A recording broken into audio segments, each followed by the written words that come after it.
Welcome to Ask Christian Counseling Associates with your host, Dr. Rich Hoffman, founder and clinical director of Christian Counseling Associates, or CCA. We are the leading faith-based counseling organization. It is our hope that during your listening time, you will receive sound clinical advice, inspiration, and timeless wisdom to face daily challenges. And now, here is your host of Ask Christian Counseling Associates, Dr. Rich Hoffman. Welcome to Ask Christian Counseling Associates. I'm your host, Dr. Rich Hoffman, and today I am pleased to introduce Tom Weil from Christian Counseling Associates to be with us. Welcome, Tom. Thanks for having me. Yeah. So I want to introduce you to the folks, and I would just put out there to the audience that, how long have we been working together now? Over 11 years. Yeah. So you've been here for a long time. Yep. CCA is 15 years old about. You've been here most of the time. So, our work goes way back. You're a clinical supervisor, and you oversee 2 regions. So not only have you seen a ton of people, helped a ton of people through Christian counseling, you also train counselors and do all kinds of stuff. Tell us a little bit more about you, though. You have interesting background. Let the folks hear. Yeah. So I guess I'll start in the present, work my way back. Started here in 2011. So I guess this is actually getting closer to 12 than it is to 11. Get promoted that and it was like 2016 when I started taking on those supervisory positions, and then went crazy and decided to go back to get my PhD at Liberty. And it's pretty crazy. It is. I have 4 kids and this crazy job. So, sleep's now optional. It's not required. Yeah. So you're a PhD student. Yep. Large family, 4 kids. Yep. We also started homeschooling. So, that's pawned off my wife. I say we homeschool, but I don't really homeschool. I just go to work. I noticed that seems to be a common joke in the homeschooling community. The dads all just go to work. The moms really do the homeschooling. Let me see. So, I graduated from Geneva back in 2007. Went to a small place in Ohio called Hiram College before that. Swear it's a good place. And, before that, grew up on a family farm. We raised dairy cows until I was about 13. We sold the herd, and then we used to have little dairy cows now. We raise them for other people, and we don't own too many of them. Most of them are owned by other people. And when they get old with milk, we just ship them back to them. We also started dabbling in the beef market. So we do start them young at the Weil household when there's online auctions. And so you can actually bid on these cows just from sitting at your computer. And the first time I ever bought some, I got up to let the dog out and got back to the screen, and the auctioneer I thought said Todd was in. He did not. He said that Tom's in. So my 2-year-old who was watching the auction with me actually found a way to buy a cow online, which was a totally different experience. And so your 2-year-old is messing around on the computer, finds the whole screen. The bid button is this little button. He finds a way to smack the bid button, and how much does a cow cost?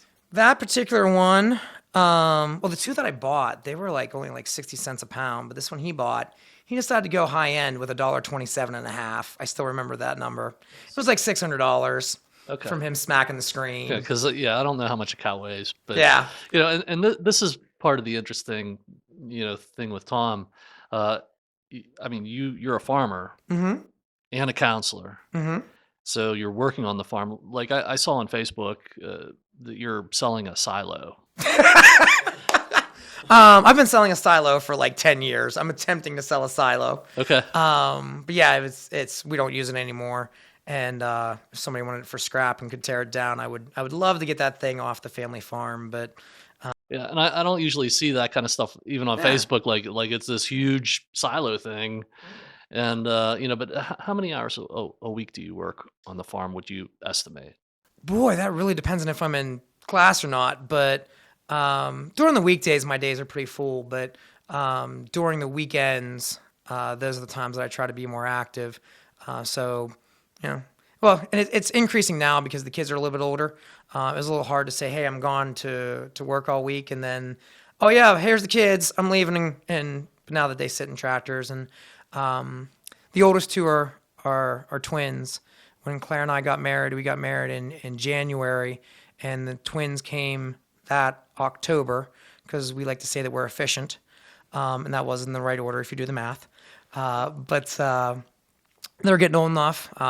They've started driving a skid loader and things along those lines.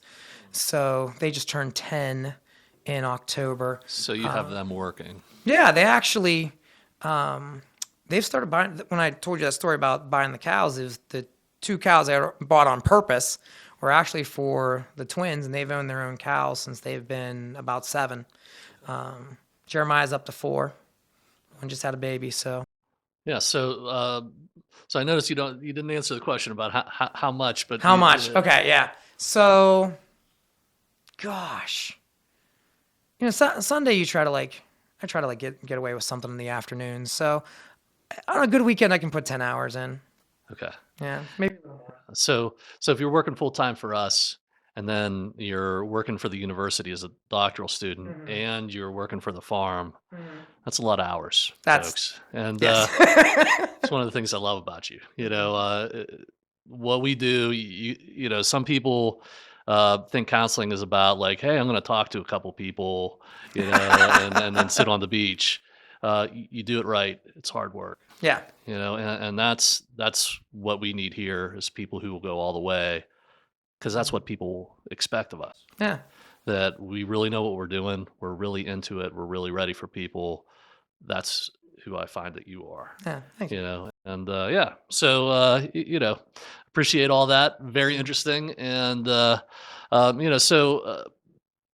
podcast is called Ask Christian Counseling Associates. And, the question that I want to ask today is, Tom, why is mental health such a problem right now? And I'm gonna reference this article. I don't know if you saw this, but Gallup Poll, this is in December, reports Americans reported mental health at a new low. More seeking help. So they throw these statistics in. Only 31% of the population of the United States is saying that their mental health is excellent. 23% of Americans had visited a mental health professional in 2022. And 1 out of 4.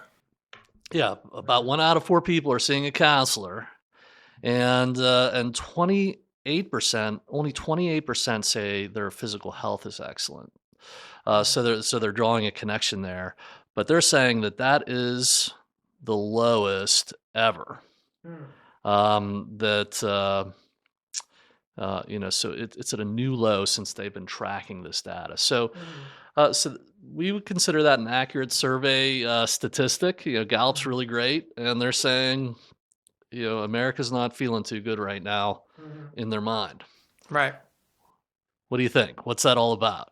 I think the fact that if I go open for more than like an hour, I get like bombarded with like referrals and things along those lines. Opening your schedule. Very, very, very accurate. And we've done, I think, a tremendous job of trying to meet the need here. But people are losing their minds. Especially. I think it was like from my memory, it was like August 2020 that like I use the term the COVID floodgates opened, and just everybody said I need mental health, and I don't think it has calmed down since. That's the date that sticks in my mind when things really had an uptick or a downtick, if you want to look at it in terms of mental health. Okay, so the COVID lockdowns, pandemic, everything that goes along with that, things really changed. Yeah, for real. Okay. Yeah, that's interesting. So here we are in 2023, and I keep on thinking like, oh, we're gonna move past this. But in my mind, if I go back, definitely, man, that was a big deal. Yeah. First, like we didn't even know if we were gonna be able to like see people. Yeah. And how that would be done. So we get all the way through that.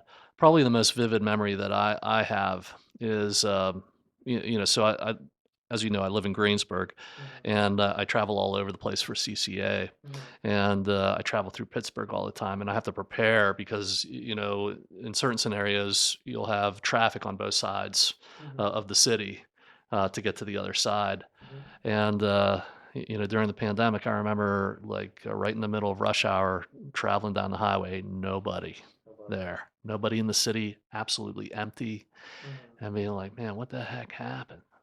And just how bizarre, but how isolated it felt. And also, like in my mind, if I was to be honest, like at certain points, I was thinking, like, is there going to be like a line of tanks on the other side, like saying you can't come across this way? Well, And that was part of the whole thing, where the mental health thing was like the craziness, not just with COVID, but the political unrest. Like there was a time like we really thought the tanks were coming. And what was going on, and racial tensions, well, and it's and all. that might sound crazy, but like thinking back, like we had people asking us because we get requests from our staff that they would need a letter to get across a checkpoint, and there was some kind of rumor. So you had like genuine, not only like fear I'm gonna get sick, Yeah. or something, but you had fear like I'm gonna get in trouble, and multiple other things that would take a long time to just reflect through. Yeah. So you're that for you is where everything changes. Yeah. And like you say, like we've been busy here at CCA, and that's what we want to be. We want to be here for everybody. So if anybody's busy, we want to be the people who are here for you. But it's been extremely busy. Yeah. Yeah. For absolutely 100%. Um, if you want to. If you want to work at some place and be busy, we can keep you busy without a doubt. Absolutely. And thankful for that opportunity, but it definitely fits with this narrative that what people are reporting is um, in their mind and their heart, uh, they're not the same. Right. Yeah. Right. So you would say it's pandemic. I would definitely put in there like there's uh, that scene in Pittsburgh. Like people are still isolated. So. Like something that's weird to me, like of course we went through this all this time with the churches that were just online. Maybe people felt like they couldn't go to church. There was a time during the pandemic where we met in my driveway. We had like a group of 10 Yeah. people, and because nobody felt good about like meeting inside, so I said, like, we'll meet outside. But just as I look back on it, it's bizarre. Yeah, we had a farm trailer we brought out to our church. We had drive-in church where the pastor got up on the trailer, and they had this short-term wave broadcasting thing, and you just turned your dial to what the pastor was saying, and that's how you had church a couple times. It was different. Yeah. Yeah, but even still, just going through Christmas this time and maybe thinking about that this has been the first Christmas, so we're here in January of 2023, and that, you know, uh, saw a lot of pastors saying, "Look, you can come in, but if you're concerned about that, you could visit online." And some churches we're just going to put Sunday morning on YouTube. You can watch it whenever you want. We got reports back from that. Yeah. I'm like, wow, is that different than 3 years ago? And that people, are saying this is how I'm going to do it. I'm gonna watch on YouTube the church service at 2:30. Sort of put it in between some other things, Yeah. and I think of that, and it's just like it's just me like watching something on the TV, like how still isolated that is. Like I'm Yeah. not really with people at all. And we see people online here, but we're fully on site. We've been through that through the whole pandemic. I'd say about 70% of the people here are coming on site. And if I was to get really analytical, it is the 30% that's online. A lot of the percentage of that is because we're completely filled up, or and we have people calling from outside of the area who want Christian counseling that they would be seen online instead of going somewhere else or Yeah. not having anything. So people still want to come on site, Yeah. but definitely that's, well, what do I want to say about this? The online stuff, there's some people out there, and we have some of our counselors even, who they just want to stay online now, Yeah. and that blows my mind, because I don't want to date myself, but I remember, back in college, they said, we're going to take you over to the computer lab and show you the internet. And I seen that for the first time because the internet was new, and being like, well, what's that going to do? Yeah. Nobody's going to do anything on that. Yeah. And then, that was the time, before phones. Yeah. And, so we have people now who they don't have a computer, Yeah. they don't have a tablet, and they want to do the counseling over the phone. Yeah. And so we were in this meeting, not too long ago with all of our leaders, and they were telling me about this, and it was Yeah. mind completely blown. I can't imagine that I would be in a tough place, and that's what I have to do is be like, this is my connection to you, Yeah. and that's going to do it. But people want it. Right. So I would say to the people, like, look, we'll meet you where you're at and provide it. I certainly would say, like, that's not what I envision for good counseling Yeah. to happen. I mean, we'll be the best at providing that over the phone.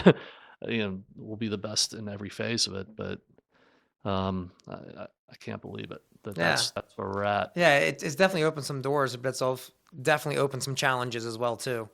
The one comment I remember from the meeting is like, "You hold your phone still. You're making me seasick." Because there's just people who are moving around like all the time, and there's no blueprint for this. When we first got onto it, now that we've been doing a couple of years, we have a structure for it and things along those lines. But things and questions that I would never have thought that we've done, and things we can't share. But you think of all the COVID things of people being like, "Whoops, I thought I muted myself, and I thought I was off camera," and stuff like that. Yeah. That absolutely comes into play in the counseling field as well too. Just being there and trying to even find a quiet place in your home to do it where there's no other family members. It can be challenging sometimes. Absolutely. Yeah. So me saying that, like, I don't like the online counseling. How do you think that plays with the public now, and even with some of our counselors? I mean, Yeah. what do you think? Well, there are pros and cons to everything, So like, even if you have people in like multiple locations, you can like bring them in and do like family counseling from across the state. Stuff like that's pretty nice. cool. Yeah. But at the same time, like you're doing like family counseling or marital counseling or something like that, and the kids are always photobombing all the time and stuff like that. So I think there's a big draw because it makes it more accessible. Yeah. But the more accessible it comes, the less sweat equity you put into your counseling. And counseling, there's my favorite way to explain this is through Bill and Ted's Excellent Adventure. Okay. When they go back in time and they grab Sigmund Freud and they've got Keanu Reeves. I don't remember if he was Bill or Ted, but he's laying down on the couch and he's like, "Well, you see here, Ted's inadequacy issues come from an unhealthy thing with his mother." And he stands up and goes, "Whoa!" And he walks off stage like he's healed. And I'm like, that's not counseling. That's just giving somebody an excuse for why they're dysfunctional. Yeah. Not, Freud, I don't think would even say that was counseling either. Yeah. There's a process that's involved in counseling. And in certain situations, it's much more difficult to do it through a phone than it is when you say, "Come to my office. We've got some things we need to really look at." You're not just looking for a quick recipe. And there's that exchange. So it opens up doors, but also makes it more difficult because you're expecting to get an interactive podcast, and that's not what counseling is. Yeah. Counseling is it's an in-depth assessment, it's treatment planning, it's individualized, and then when you figure out that didn't work, you go back to the drawing board and you come up with other stuff. Yeah, well, you're mentioning something that's really interesting to me, and I would imagine to us that we've seen a lot of counselors who don't know how to do counseling at all. They're just mimicking what the culture wants. And Bill and Ted's example, Excellent Adventure. You see this iconic Sigmund Freud, and Sigmund Freud. If I have a chance to say, I've read Sigmund Freud. I've taught Freudian theory, and if I had you as a student, um, a- a- and I don't know how many people would agree with this, but I'm an expert in psychology. I've studied it for 25 years. The best thing I can say about Sigmund Freud is, he had ideas that ran counter to Christianity. He was a reaction to that. And that was what he was introducing as this new revolutionary thing that was going to save everybody from the problems in their mind and what they were struggling with. And the world, whatever the equivalent was of the media at that time, picks that up, popularizes it, and we're still talking about it today. And there's things that are so powerful and currents in the culture that are so influential. I mean, that's certainly one of them. And so there's this idea that you're going to walk into the counseling, and I'm going to make this like real key observation. You're going to walk out of there, change. I'm going to tell you something. Get this great epiphany from your counselor. That's worth my whatever your fee was for the day, and walk out and thinking that changes you, and it doesn't. Yeah, and It's helpful, but it doesn't and, change you. and so you have a word that Freud would never use, and that's epiphany. So epiphany is this, thing that strikes at our heart, deep down inside, and that's sort of what we're describing that Freud is depicting, But an epiphany is when the Holy Spirit, speaks to your heart in such a way that it's uh, very clear and uh, like a new revelation, and you'll follow that. It's a revealing of God. It changes your life. Uh, and we know, and we talk about it here all the time, that can knock you right out of a depression. It can change the course of your mind. It'll be something you always remember. And it's exactly what they're saying Freud will do for you. Yeah. So that's Freud. And people are saying, man, that's good counseling. So, another article that I would bring up, because maybe the next question is, and let's keep on talking about uh, why are people so depressed right now, or are rating their mental health so low. But I came across this article in December about the failed promise of online mental health treatment.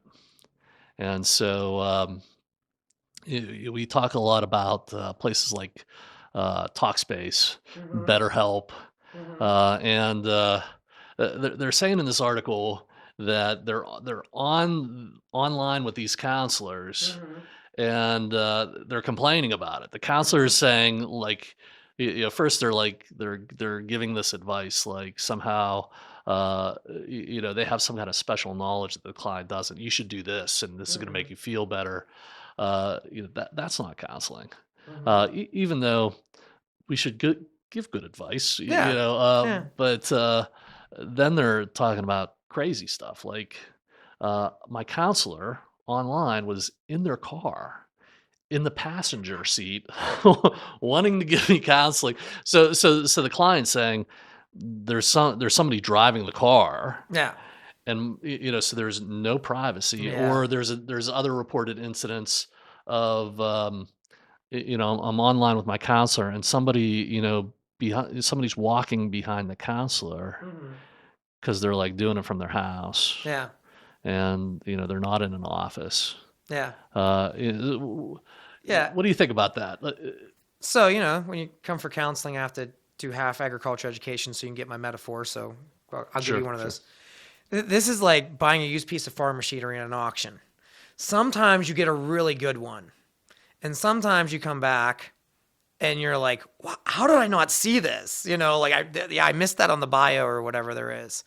And my dad has that statement. Sometimes you're buying a pig in a poke.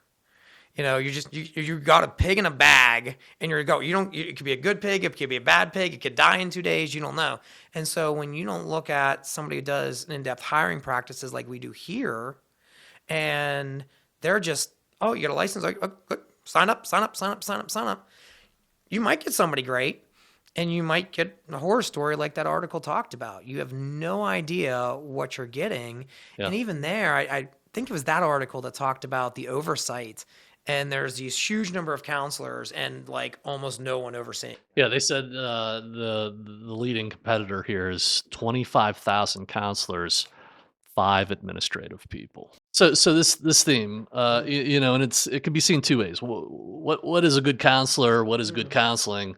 You have all these counselors out there have no oversight, and I would like to say that in this world, managers are not needed. But when we look at the number of managers, and there's a ton, um, managers are needed. Yeah. People do wrong things, Yeah. and oversight is key. And that's our job here at CCA. Mm-hmm. I'd like to say that we're a group of perfect people. No one would come to us, Rich. No one would come to counsel by a person. Yeah, and what the public, what we want the public to trust is that our counselors are trustworthy, and we are cultivating an environment of trustworthiness. That's part of what Christian means. Is whether you're a Christian or not, we want to care for you. We're going to be honestly doing that, and we're going to hold each other accountable to it. So I would just say I've met a ton of counselors who they want to be online, not because they're worried about their health, not because it's better, it's because it's easier for them. And if I would tell you, the brief history of mental health treatment in 2 seconds, I would say it's ripe with exploitation. There's great people there all the time, and then there's people there who shouldn't be there. And our rule is, you'll do this if it's good for the client. If you're doing it because it's good for you, you need to leave. I hope that doesn't sound too harsh. That's what we do for the public. Yeah, that's the ethical thing to do. Yeah. Yeah, if you're a counselor and you're doing this to fulfill a need for you, you need to go do something else. And so I'm not out of line by saying there's a ton of online counselors out there to say like, hey, I'll just be like texting people over the phone. I'll be doing it riding down the road, and then I'll get to what I really want to do, and I can just do this on the fly. That's fair. Yeah, it's the perils of the field, I remember kind of getting the informed consent when I was at Geneva from amongst my professors saying, this will not be a 9-to-5 job. You will have to work some evenings in all probability if you're going to do the traditional, type of thing. If you want to work wraparound or something like that, you maybe get 9 to 5, but the burnout rate for that is 3 or 4 years, I think, on average. You have a compassionate group of people who want to come in and help. And then, there is this sacrifice that we have to make.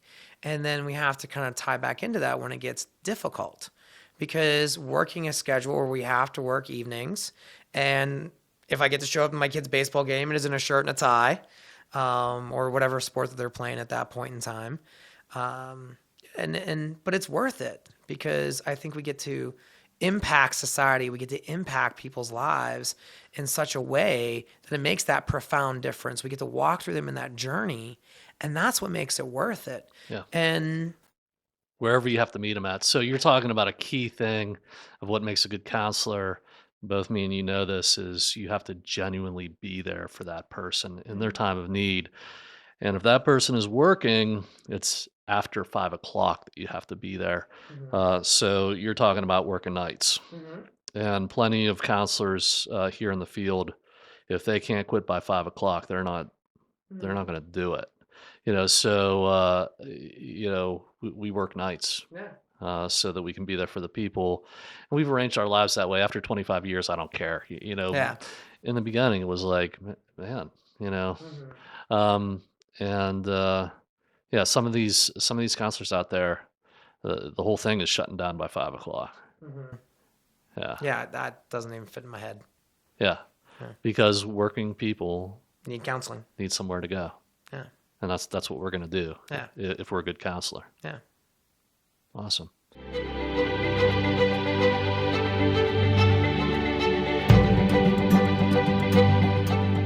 Hello, I'm David Collins with Christian Counseling Associates, in particular the Foundation for Christian Counseling. I'm also a licensed professional counselor. Just talk to you a minute about what the foundation does and what we can provide. We strengthen the local communities, the families. We create this foundation. We do that through supporting marriages and marriage tune-up. We do that through supporting individuals in parenting and Christian active parenting. We also are community support, and obviously each of those people are located in the community, and so we seek to connect those folks with our partner churches. We really engage with helping people in those times, in those floods of their life where they're in crisis. And that crisis, we help to point them, we help to shine a light towards the foundation, the rock that is Christ. We really seek and aim to meet those people in crisis, to let them know that we care, that there's a way forward, that we can keep things accessible as far as support and help through the particular foundation grants that we offer. And that is just a bit about the vision and the mission that Foundation for Christian Counseling is after. Your giving transforms communities one family at a time.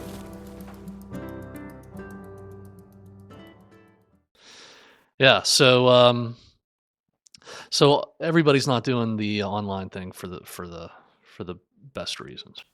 Yeah, I mean, I've had experiences where people have been in there and they're doing a competent job, but like my concern is when I sign up and it's to an agency that would only online piece and you get all those ads on. I mean, my Facebook page has like 4 or 5 different companies trying to push this to me, and they're like, "Go and do it. We'll do it quick, and we'll do it." And I'm going like, I don't, I don't know if I want to do it that way. Like, I really, it's like getting the cheapest LASIK surgery in town, or we'll do it in your. I'm like, no, I want somebody who's going to be careful with this. Like, this is me. This is my big decision making. This is my mental health. Like, I don't want somebody who's not fully invested in that. And maybe I'll get it. Maybe I won't. Yeah. Yeah. So this is another thing, controversial, maybe. I was just have a memory. I do a lot of church work with a lot of different people, so I can say this anonymously. I was out in the community with a whole group of kids, and they had just made the altar call, Mm-hmm. giving their lives to Christ, and I'm like, had the opportunities I do all the time to, uh, uh, we do volunteer ministry with students. Mm-hmm. So from about 7th grade to 12th grade is where I've worked for years and years Mm-hmm. when I'm not working, and I love that. Mm-hmm. And so we were with these group of kids for enough time for me to genuinely get a sense like, wow, if I was in 7th grade and I was where these kids were making the choices that they're making, man, they really just have it all together. Like I Mm-hmm. just, and had this like genuine admiration for like, wow, this is just a great Mm-hmm. group of people, and Mm-hmm. like, just they must have great parents and just great people around them. Thank God. And so the time came for us to process the decision that they had just made. Mm-hmm. 7, 8 kids, and the first thing that they said when we said, okay, from here we're gonna, y- you know, find out about God's word. go back to your church, let them know, the decision you made. Allow people to come around you and show you God's direction for your life, and put that first. That's what the pledge that you made. That's what God is calling you to do. And all of a sudden, just spontaneously, each kid went around the room and said how they doubted that, and started to recite their mental health diagnosis. Uh, Wow. I don't know if I can do Wow. this. I've been diagnosed with this, Mhm. and it became like a group counseling session of, this is my identity, Mhm. and I was shocked. Mhm. Because first of all, I diagnose people. Mhm. I know all of the classifications, Mhm. and I'm like, wow, that's news to me after, getting the best evaluation period of time that I've ever had with anybody, Yeah. that would be your label. And I wish I would have been doing as good as you were Mhm. at that stage of the game. Mhm. But the mental health system says no, Yeah. you're not doing good. Mhm. So, I go back to the statistic, where, and, you know, America's reported mental health is at a new low. There's this aspect of exploitation Yeah. that is in Intro to Psych that we're required to teach, is that the system of mental health is good at making lifetime patients. Mhm. We teach people to look at themselves and say, "Oh, I'm not doing okay. Yeah. I'm messed up," Yeah. and so There's actually a joke in my house that how I've transitioned from yelling at the TV to different things. It used to be Steeler games, and then for a while it transitioned into Netflix food documentaries from the farming industry. Like, I'm like, that's a lie. That's not true. But the most recently was my wife was watching this TV show. I hate to give it the wrong title, but there was this guy who had um, had an interrupted suicide attempt, and he was sitting down in this psychiatrist's office. And it wasn't, you can just tell if you know anything about mental health, it was made up. The therapist was prescribing the medication, and he was like, I don't really want to take this. And they were like, well, how if okay, so I take this. How long do I have to take it? And the response from the psychiatrist or psychologist, whatever they were being called in that thing, was, well, if it works the rest of your life. And my wife looked at me after I responded to that and said, you're going to wake up the kids. Like, I was furious that that was what they were propagating out there, that, yeah, this works. You want on meds and you don't have to go through this hard work. Just pop a pill. It'll be all right. You yeah, can avoid everything. And that avoidance is, from an ACT principle, one of the reasons why we have this huge mental health crisis, probably a disaster, as Tim Clinton puts it. yeah. Like, Me- uh, that's a huge part of it. a mental health crisis, is due to the push of all sectors of society, even the professionals, leading in the wrong direction. And yeah, I would completely agree with you. Yeah. And so if I was to get philosophical, maybe I would set up this next just observation that I have, and I was listening to another podcast, and this business leader was saying, okay, as far as worldview, the way people see things, there's about 30% have a traditional worldview, and that's the mostly Christian, Okay. like what is right then is what is right now, is what's right is going to be right in the future. There's a design that God has. So let's say that that's 30% of the population, American population, and there's this 50% of the population has a modern worldview, a modernist, which would be, we should look at science, and we should be optimistic that science is going to solve all of our problems if we follow that out to the end. Right. um, and then, what do we have left, is 20% is into a progressive worldview, and that would be, Like a postmodern worldview. postmodern, into critical theory or critical race theory that I have my truth and you have your truth. Yes. And it's okay. They can both be true, even though they're different. Yeah. Now I know you have a lot to say about that. So do I. So Now Rich will not get another word the rest of the place. right. Certainly we can talk about that, but that worldview is going to say there's inequality, and if we could equalize that, everything will be good. And that's what is going to solve all of our problems. So traditionalist worldview says, if we follow God's design or the way these things always are and always will be, we'll be okay. The modernist view says we're going to discover this by science and follow that all the way out to the end. And then there's this other group, and probably what I would hope that we could all disagree with is that these groups get into, I'm going to force you to believe this. And that's where things really start to get crazy. But definitely, going back to these ideas, you have ideas flying around in mental health care, counselors who sort of glide between those three. Our hope, spoiler alert, is to be in this traditional worldview. And we do have people out there saying that's not scientific, or you're a racist, or you're crazy, and old fashioned. And what I say back is, and what you're working on too is, like I'm a fully educated man. I've taught multiple universities. I could teach any class in the liberal arts, and I understand the scientific worldview. I understand the progressive worldview. I just don't agree with it, and that's okay. I can deal with that. There's other people out there that disagree with me, and they can have the freedom to do that.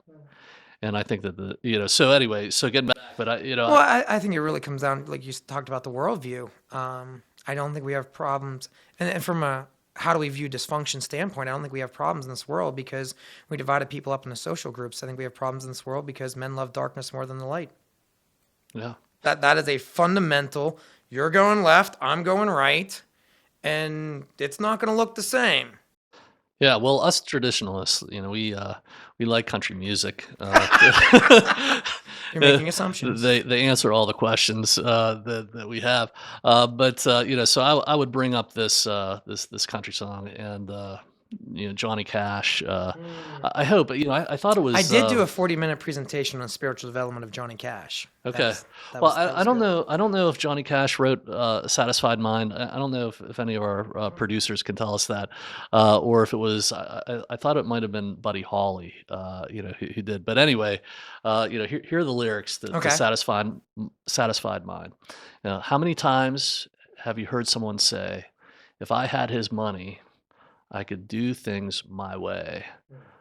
But little they know that it's so hard to find one rich man in 10 with a satisfied mind. Now here's the chorus. Because money can't buy back your youth when you're old, or a friend when you're lonely, or a love that's grown cold. The wealthiest person is a pauper at times compared to the man with a satisfied mind. Now, what that's saying is, this is what the world thinks is going to get it for you. Yeah.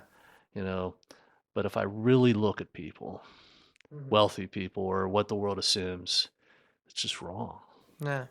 And one thing that we could strive for, is to have this peace deep down inside, satisfied mind. And to me, the good counselor is after that for people. Yeah. They don't care what the world says. Yeah. They are really, really, really trying to find out for their people what's going on. Right. Yeah, and we talk about the counseling world, so we have to come from our orientation or theoretic orientations, and we love ACT here, acceptance commitment therapy. That reminds me of it was one of the moments where I really grasped on to ACT. It was still, man, it was a long time ago. I was co-leading cranberry supervision. That was a long time ago, but Yeah, that's one of our favorite areas at CCA. it is. It is. Man, I've journeyed around to different places thinking about it too. But Yeah, so you're talking about something very interesting to the CCA people. I don't know, to our so clients. let me get ACT. to the point. Yeah. So ACT, we were just trying to grasp our brain around it, and Kent comes in, who's the other clinical supervisor, was leading it with me at that time. And he had this thing from Stephen Hayes, and was questioning about the conceptualization of happiness. And so the question was, should we pursue happiness? And he said, well, what do you mean by happiness? Because there's a happiness based on the here and the now. If I get the money, if I get the trip, if I get the likes on social media, if I get all of these other social things that puff me up, then he labeled that as something called hedonism. And he said, like, that hedonistic perspective, although it's really popular in the West, it's just kind of like playing a rigged carnival game. You think you're going to get good at it, and then it just doesn't ever come together. So I just need to play this game better, and it falls apart. It doesn't work. But he used this term, and I thought about it, and it was like a year. Is this technical term? I was like Googling it and all this other type of stuff. It's really what got me down the PhD thought train. He called it eudaimonia. And I was like, what is that? I don't even know how to spell that to Google it. I haven't heard that. And Yeah. I'm, done a lot of ACT work. We'll put a link to the video somewhere in the YouTube channel or something. I don't know what to do. We'll get the producers to figure that out. Okay. But he talked about, like, is this Greek term, and he said, when your life lines up, when your behaviors and your values are congruent, that's how he defined eudaimonia. And it was like a year, I was like, how is that not in the Bible? The word eudaimonia is not in the Bible. Yeah. Like, that's, and it took me a year, and I thought about it, though, like, that word is in the Bible. They just don't call it eudaimonia. Eudaimonia. Yeah, E-U-D, I don't know how to spell it. Somebody else. It's a good word. Yeah. Yeah. But it's just righteousness. Yeah. So say this is when your life and your beliefs and values line up. Yeah, if you're living your life incongruent with your values, if you're compromising your values, if you're trying to obtain all these worldly things and you got to cheat a little in your income tax, if you, to get the friends or whatever, or you're scared of saying something, thinking about things that make people scared nowadays, right? Yeah. The suppression of free speech and stuff, that contributes somewhat to it. But if there's that incongruency, you're not going to feel happiness. But, and to use a biblical term, if we are living in righteousness, if our values and behaviors line up in the right manner, if that was our definition of happiness, now that's a paradigm shift, then I just told him, like, well, I'm going to study this more. Yeah. Yeah. And that's pretty in-depth psychological, but if you listen to people at CCA, we're going to talk about ACT, or acceptance and commitment therapy. It's a clinical theory that guides our practice, and we selected that that we could completely train people from a Christian worldview that takes all of the traditions of Christianity and how people heal and grow. And it's studied in the field of psychology. And there's many parallels. There's places where with the secular part of that, we would disagree because it's infused with secular progressive values. But there's a lot of it that we have been able to adapt. And you're allowed to do that as a professional counselor, and so that's what we bring to the public. So if I was to take 2 minutes and to describe, and we could talk about that forever and forevermore, but righteousness, beliefs and life matching up, if that was the definition that we would have for happiness. Wow. And so what we find is Isn't there something traditional about that, though? Like, I feel like absolutely. that should be like a John Wayne quote, or, like that should be on Little House on the Prairie or something like that. Like, so you talked about, like, those differences that those people have, well, is this newer idea and this newer model that we're getting because we've got enough prosperity. We play the rigged game pretty well. We get away with it a lot in this culture. And so why is this culture really struggling with mental health? Yeah. Because we don't conceptualize one of the basic components of mental health. We're not even looking at it in the right direction to find it. We want to find it from our environment, not from, well, hey, I'm happy with how I lived my life. If I looked at happiness, I'm really content with how I lived my life. There's a lot of ways we could sort of jump the track, and we think that we're on the right one because, prosperity, wealth, for a while can fool you into like, I'm feeling good, I'm doing good, look at all the stuff I have, and you get to the end of it and you find out that you're poor. That's what my song's talking about. But I guess another example that I think would support what you're talking about is they did this study back in the 90s, and I don't know if a lot of people heard about it, but they went through, they singled out the religious community. So, one of the questions is also, well, if God's design gets you there, why are people in the church so messed up? And first of all, I'd say, church is, is the place where messed up people should go. You're welcome there. Hospital for sinners, all these kind of things. This is not the place for perfect people.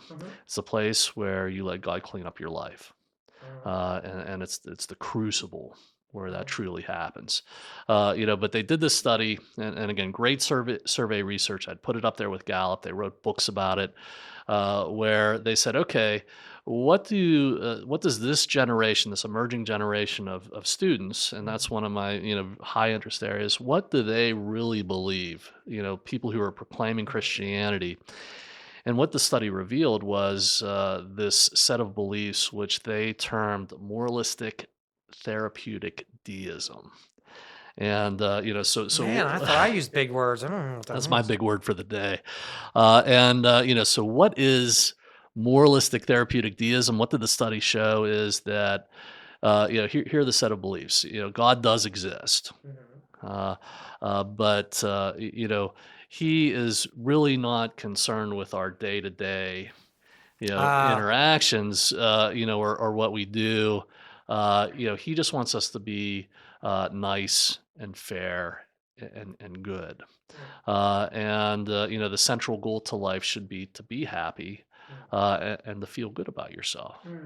And that, God does not want to particularly get involved in that. He's only there when you need help. And that people are basically good and going to heaven. Now, the whole point of this study was that had very little to do with traditional Christianity and what it was teaching. And these people were the mature Christians, or what they would rate themselves as like, this is central to my life. Completely went off the rails. And that I would say, if I would get into this set of beliefs, there's a lot of people in the church right now that think that that's what it's all about, and they're trying to match up their life to be happy with those values. So if we were to take a look at the psychology of ACT and like how we want to really find out how people can reorient their lives, and how we want to help people, you can try to match up with values and find out that they're false. There's a truth deep down, and this is a traditional worldview that God has a design that hasn't changed. But a lot of times we can say, well, we thought this was God's design, but we changed it. Christian Counseling Associates is ready to serve you, providing a wide range of counseling services. Christian counseling is accessible to everyone. We serve both Christians who want their faith integrated into the counseling process, or those holding any beliefs or attitudes towards spirituality. With many years of counseling experience, our counselors are professional, licensed, highly trained, and rooted in their commitment to their church and communities. CCA is able to provide a full range of clinical counseling services. For more information, visit our website at www.ccawpa.com. Okay, so that's a lot. Moralistic therapeutic deism, my Buddy Holly or Johnny Cash song, Satisfied Mind, good counselor. really for the people goes after what is really, forgive me for saying it this way, it's going to give you the biggest bang for your buck in counseling. And believe me, that's one of the things that Christian means to me is, God is all powerful. He will get you there. Um, but it's really not, that's not the reason to follow God. Like, you know, that's moralistic therapeutic deism. It's my journey with God is therapeutic. No, I just say that to glorify God. And that's the right way to line up. But yeah, tell me more about what you think about this. We're still on a theme of what makes good counseling, what makes a good counselor. Why are people so depressed right now? Yeah. Uh, Well, or boy, what why people why is so mental frustrated. mental health so low? Yeah. Yeah. Well, I mean, you got like 6 podcasts. You could divide that up into, you got pornography raging out of control. We've talked about, just a little bit about the suppression of different voices. You got political unrest, and we've got a really bad model of cultural happiness that exists out there. And I think, as a counselor, and I think this is really what sets CCA apart is like we will stay grounded in something. We will stay grounded in the truth. And if you're out there, we will question that. We won't necessarily come in and be like, hey, this is our specific thoughts and you're wrong and we're right or anything like that, because there's a process behind that. Yeah, we're going to meet people where they're at and help them discover. Right. And you don't have to have the same beliefs to come to somebody at CCA. But Yeah, and I'd love to say this if I could just say it real quick. I mean, the only thing that you need to come here is that you can tolerate that this is Christian counseling. yeah, That's not going to change here.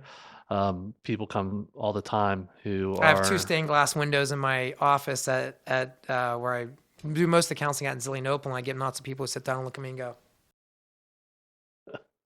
is it okay that I'm here? Like, I kind of feel like I'm like, it's fine if you don't want to talk about Jesus.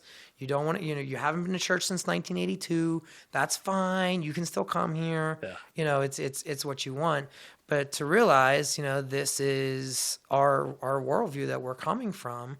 You don't have to adopt it or take it to receive services, but I like it. Yeah, if you don't tolerate that it's Christian. If you don't know what Christianity means, we want you to know that it means we want to care about you and find you where you're lost, alone, and hurting, and walk alongside you. If you know nothing else about Christianity, that's a big part of it.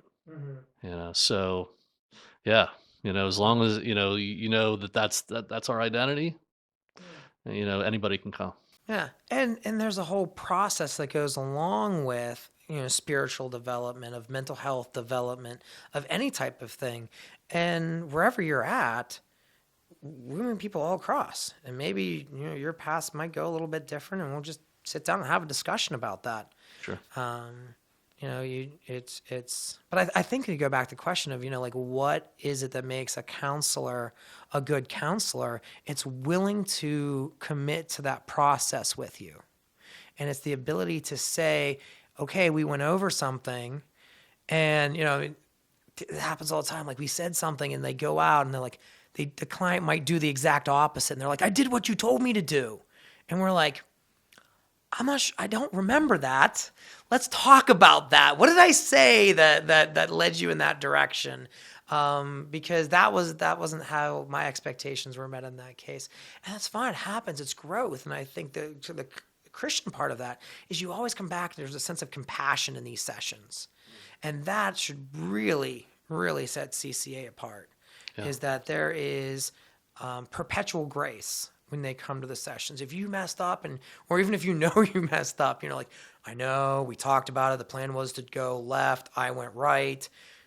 That's fine, come back in, because that's the model of what Christianity is. It's continually that ability to come back in grace and to come back and to find a better path for you to be on. Yeah, well, one of the things that I really know that works in counseling, and this isn't just necessarily Christian, it's what they've studied, but it matches up completely. It's about relationship. And so forming a relationship that is a helping, curative relationship is, going to reverse things that have happened. So, something got messed up in a relationship in the past, it was damaging, hurtful, or it's in the present. You have some kind of habit and pattern where you're isolating yourself. You're going to come into counseling, and this social aspect, this relationship aspect, now is, eventually going to be a reset. And, so people, you need people for that. And, probably the most exploitive thing about, to me about mental health where counseling is just not good. It's, I'm looking for a counselor who's really smart. So we always have, I want the person who is the psychiatrist or or the PhD. They're the only person who can help me. No, it's recalibrating with somebody, in transparency and accountability, and that could be a lot of people. And you know what? We're going to train you so it becomes easy. You don't need us. So that's one thing that The second thing is that we don't need the relationship. I'm just going to give you this, and you're going to feel better. Right. So tell me more. What other things make a good counselor and help people, do you think? Yeah, I really like the term co-traveler. The idea is that we are walking along this journey with you. It's not like we have everything figured out. Sometimes people's stories affect us in very real ways. And I think some of the more, the effective counseling that's happened. And so, I had that traditional track, and, I'm 23, 24, whatever, when I graduate. And my first job was teaching anger management classes. And people look at me like, who's this kid going to tell me? Or then I taught the divorce seminar. That was brilliant to have somebody in their mid-20s do. Just because there is that bias about like, who's this kid? But what happens there is with the younger counselors have more energy, and they can build that relationship. They're more invested because they're intentional about what they're doing. They haven't necessarily got like, oh, well, here's the thing. Here's the chart I've used with 60 clients, and just fill this out and we'll be done. There's a higher energy there. So there's a balance there between, the experience level in that. And I was just thinking about like in their relationship, it was the first time I ever got street cred, to use one of my supervisor's terminology, as a counselor. And that was within grief work. And I still remember my interview here, and you said like, well, is there anybody you can't work with? And I was like, well, I'm going to need a little bit to have some grief clients, because my interview here was like within 5 months of when my brother passed away in a farming accident. And, I still remember those first clients. I said like, well, all right, I'll take them. I gotta get my feet wet into this pool at some point in time. And, and I was just real open about it, because I thought that was the best thing, so that they know, like, if I'm like struggling here, like, that's why. And then, 50 million questions about, my own journey. And, to this day, some of the clients that I have on my schedule of grief, like there's that idea that you're just walking through this with them. And there's not that high level, we talked about that Freudian stereotype, which Freud wouldn't even have liked, but, the counselor's way up here, and, sitting behind a desk and all this other types of stuff, real distant. You don't even need to see me. Like, no, like the counselors really are authentic and genuine, and they have that ability to relate to their clients, and that example there's easy for me. Because I have that personal experience, but even those experiences there that like I know nothing about.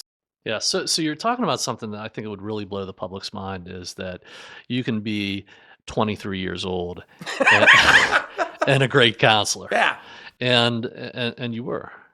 And we know now, like, we love to bring up the next generation of counselors. We have interns at CCA that are just as good, even better than some of the PhDs. Yeah. And that's not a hard and fast rule. I mean, you could be anywhere on the on the depth chart there, but it doesn't go. Young counselors too rely on their critical thinking skills more. They're not worried about a system or anything else like that. And so they're always looking and they're eager to pick up on something. Did I miss something or anything else in that line? And so the ones that I supervise, sometimes if I shut up and just let them talk, most of the time they come up with something better than what I was going to tell them. Yeah. And it's just a matter of giving them that space to grow and develop. And I'm like, I never thought of that. I'm glad they got you and not me. Yeah, for all the stuff I want to criticize, people in this profession about, there are people who are genuinely called, who are devoted to things, and that happens at any age, or you lose it at any age. And for the clients, and I would say that counseling is something that traditionally happens in the church. It is a core relationship with people where you're doing a relationship with transparency and accountability. So I would very confidently say that I put myself in counseling scenarios as much as I can. It's part of my Christian walk, and my job as the person who is receiving that, and let me use the term ministry, like I'm allowing somebody to minister to me, Yeah. that I need to be as flexible and make that as easy as possible for somebody to do, which means I could be ministered to by a teenager, or a 23-year-old, or a 64-year-old, or the best thing would be that all of them can. It doesn't need to be this special, special, special person, Yeah. and that's I think very confusing for the public. They'd be like, well, then why are you guys here? And that'd be a question.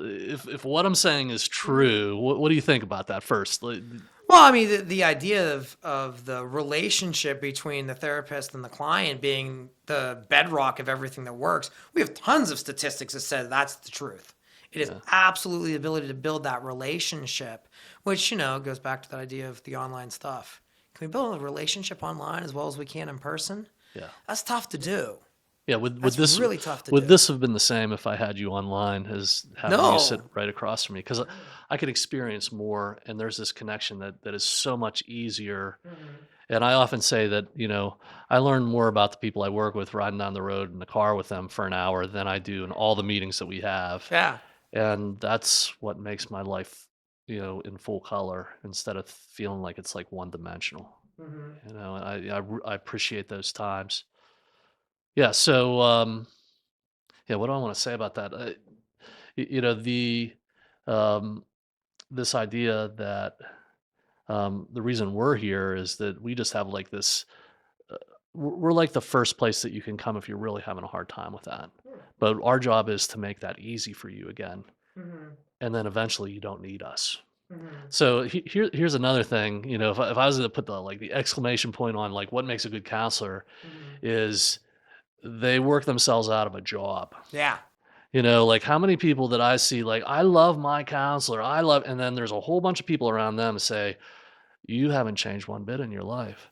Yeah. You've just become like a repeat customer. Yeah. And it's a process. I mean, it takes a while, but what we train people to do is we're going to train you to live life in a transparent community. That's the church. And there's a whole bunch of counselors there. They're not trained counselors, but they know how to do transparency and accountability. Our highest hope for somebody is to allow people to minister to them in an authentic life group within a church where they're being held accountable. And you don't need us anymore. Yeah. If you're really, really doing that, now there's a whole bunch of ways to jump the track on that. Yeah. But a counselor that can do that for you, really good. Yeah. Yeah. I know like the numerous text messages I'll get back. They're like, well, I think we've got him. I'm like, well, come in one more time and we'll talk. But I'm like, great. This is graduation day. You don't need me. Success. Hey, if something messes up in the future, keep my number. Get out of my office. There's somebody else who needs help. We talked about referrals are coming in all the time. Absolutely. Got your back. That is success. And I think that process eventually gets to that sense of autonomy. You can do it on your own. That is the goal of the counseling process. And I think that what really stands out about CCA is we're going to get you into a community afterwards. And for the Christian clients, of course, that's the church. And I've never heard of that being like, this is the theory or the model of counseling before, and it's spot on. Yeah, so why is mental health such a problem right now? And looking at this, this Gallup Poll, Americans reported mental health at a new low. I think it's a whole bunch of things. Oh, absolutely. That put people there. I think people are more isolated than ever. They're more disconnected. We've been through a whole bunch of struggle. We've been busier than we ever have been before. We're here for people, but also mental health is making lifetime customers like they never were before. Now, here's the confusing thing too, is that I would say I'll always be searching out this counseling relationship with people. Yeah. It's a lifetime project. It doesn't end. I'll be 65 and still needing transparency and accountability in my life. But hopefully, I'm going to move past the individual counselor, and broaden that out, to the community. And, we love to plug CCA here. So first of all, I hope that you'll think of questions you want to ask Tom about all the things that he's talked about. We're going to have you back, Okay. Throughout this year and hopefully for a long time to come. But we love to plug CCA here too. We believe in what we do. Yeah. We feel you get the best counseling here. We'll help you get to that place that we're talking about. And that's what it's all about. So, Tom, would I ask you to do something for the people? Would you pray for people today, maybe who are saying like, wow, I'm just in a situation where I don't have that, and pray for those people who might be hurting and lost right now. Can we end like that? Absolutely.